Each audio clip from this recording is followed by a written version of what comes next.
Dans cette vidéo, je vous montre le déménagement de mes Polyrhachis armata en terrarium. Je montre comment elles évoluent, comment elles vont se nourrir. Je vous ferai d'ailleurs un petit retour sur cette installation d'ici peu, car ces images ont environ un mois. Elles m'avaient servi pour le tournoi Myrmeco 2024 de l'ami Linko.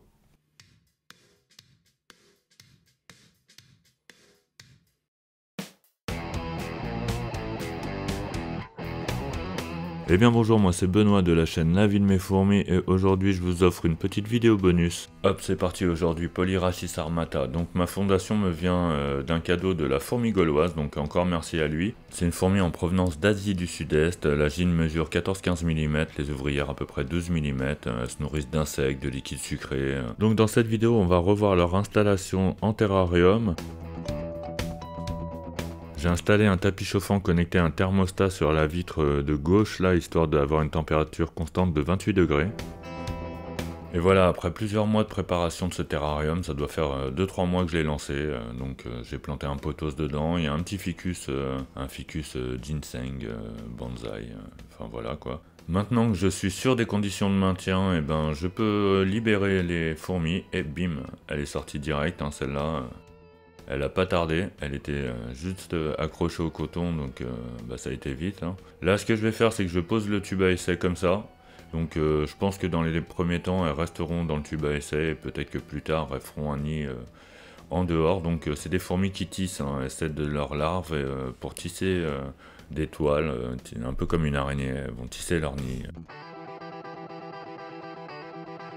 On peut voir une ouvrière qui n'a pas perdu de temps à faire du ménage dans le tube à essai. Après, je pense qu'elles tisseront la toile tout autour et ça agrandira leur nid. De toute façon, elles font comme elles veulent, hein, elles sont chez elles, elles ont les clés. Tant qu'elles sortent pas, moi, ça me va. Je ne vous l'ai pas encore dit, mais ma fondation comporte 2 gines. J'ai pu compter 5 ou 6 ouvrières, je suis pas trop sûr parce que vu l'état du tube avec tout leur tissage à l'intérieur, on voit pas très bien. Alors je suis pas un expert des fourmis exotiques, d'ailleurs c'est la seule espèce en ma possession, mais franchement je pense que le développement se passe pas trop mal. Bon, il y a 2 gines, peut-être que je devrais avoir plus d'ouvrières, je sais pas, il y a encore 2-3 cocons, mais franchement moi je préfère les développements tranquilles, de toute façon c'est ce que je fais sur l'ensemble de mes espèces. Bon, après tout ce remue-ménage pour elles, on va passer à un petit nourrissage, donc là je leur mets 2 petites mouches. Une des ouvrières va rapidement tomber dessus, alors je sais pas si elle l'a senti ou quoi, mais franchement c'est impressionnant la vitesse à laquelle elle l'a trouvé. Donc maintenant elle va la prendre, elle va la transporter jusqu'au nid, elle va nourrir, ça va servir à nourrir ses sœurs et aussi les cocons ou les larves. Ça fera un bon petit apport de protéines pour le développement du couvain et aussi pour les féliciter de cette installation rapide et sans bavure.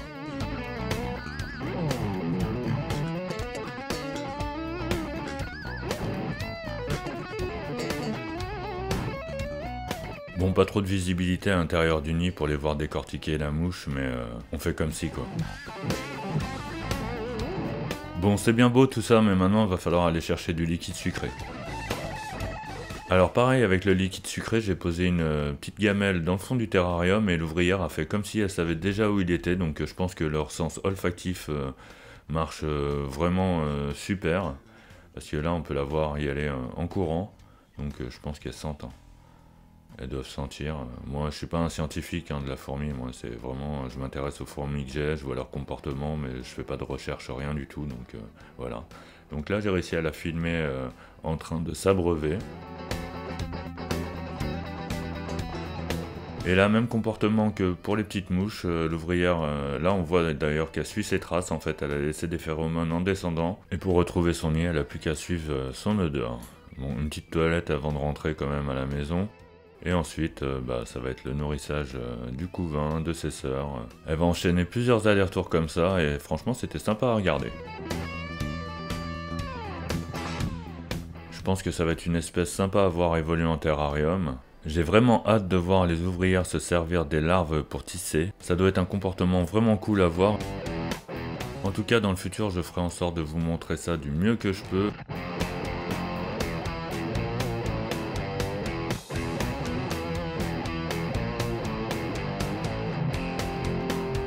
Je Je vous remercie d'avoir regardé cette vidéo jusqu'au bout, n'hésitez pas à vous abonner si ce n'est pas encore fait, moi je vous dis à mercredi prochain, allez ciao!